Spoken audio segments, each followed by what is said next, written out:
So what's sort of the balance with sort of implementing the things that worked last year, but also kind of putting in your wrinkle with your system and stuff like that? Yeah, I mean, people get all caught up with systems and calls and all that. It's players over plays, right? And so fundamentally, right, how are we getting better, right? How's our tackling techniques getting better? How's my pass rush technique getting better? Am I doing a better job in terms of my eye progression? Those are the things that we really kind of peel back, and the schemes are the schemes, and those take care of itself. But day in and day out, how am I getting better as a player? And then as a coach, am I setting up my meetings? Am I setting up my walkthroughs to try to maximize the time? And that's the cool thing about fall camp. I mean, we're checking into a dorm, which is cool.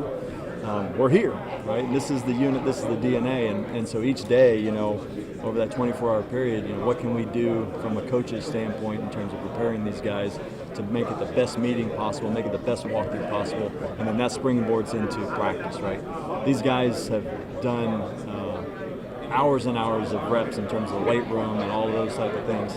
Now you get a chance to come back together since spring and put it all together, and that's what's always cool about fall camp. You touch on fall camp. What kind of bonds are built at fall camp that kind of go into the season? I mean, it's time spent, right? And it's always, you're always challenging yourself in regards to, this is a close-knit team, but how can we bring it closer, right? And you're bringing in the new pieces, transfers. You got high school kids that have just been away from home for a little bit, so you're dealing with all of those type of things. And that's the cool thing about actually doing what we're doing, the way we do fall camp here, is because it's kind of an old school deal. I mean, that's the way we used to do it. And you get an opportunity for an older guy to put his arm around a younger guy. Hey, let me make sure that you're where you need to be. Let me make sure that you're not sleeping in. And by the way, hey, maybe take that water jug and make sure you're hydrating. Just kind of those type of things, which invariably allows a younger guy to feel a part of it, right? And so I think that the fall camp model, when you can come in and sequester yourself the way that we do and get a chance to really be about each other for that given period of time, it's so cool.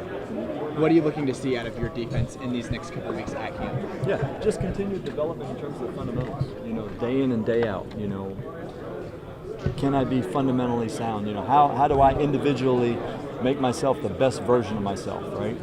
And like I said, with fall camp, we don't have school, we don't have other distractions. I mean, it is singular focus in regards to day in and day out. Can I take to coaching? Can I make the adjustments that are being shown to me? Can I digest it? And then can I go out and execute it, right? And so that's the cool part about being in the lab. I mean, it's strictly that. We don't have any other things. It's singular focus in regards to individual technique and fundamental development. I know a lot of people were excited about the additions to Toriano Pride and Corey Flagg. What do you feel like an impact they could make early on here? Yeah, I mean, just them being about themselves and the way they come into the building every day and wanting to learn and being a sponge.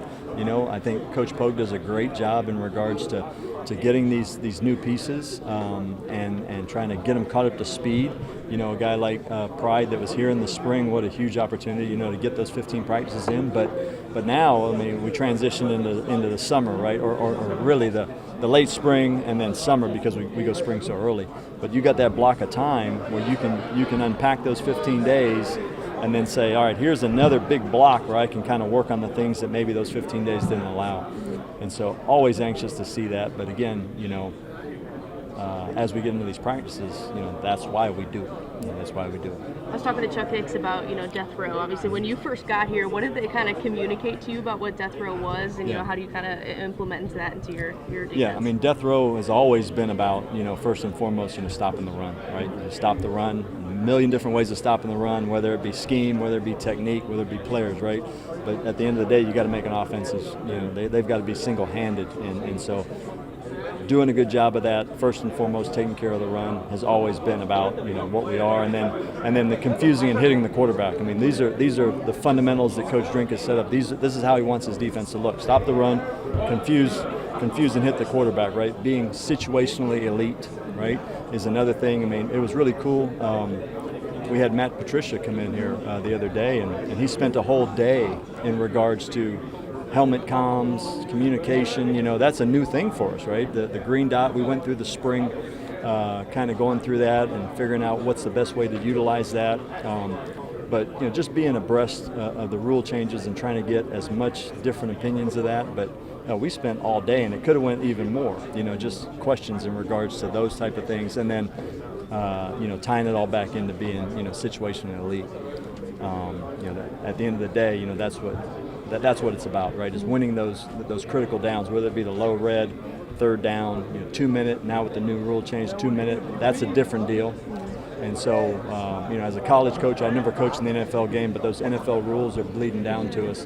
Is just being in a position where you can understand and really, be comfortable with those things. And so Coach Drink was able to bring in people, and that's been a big off-season deal for us, and so it's been pretty cool.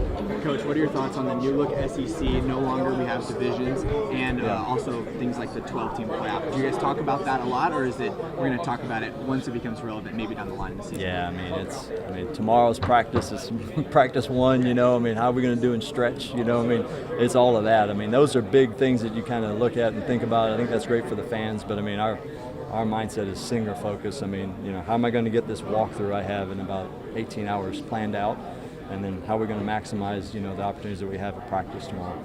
Coach, you can address them just for camera's sake, but in terms of your adjustment to the program, talk to some of your players. They hesitated to call your scheme complex, but they're very excited about it. Talk to me about that adjustment, meeting the players and establishing both your brand also in conjunction with Mizzou's brand. Right, like I said a couple of times, the scheme is, I think it gets overrated.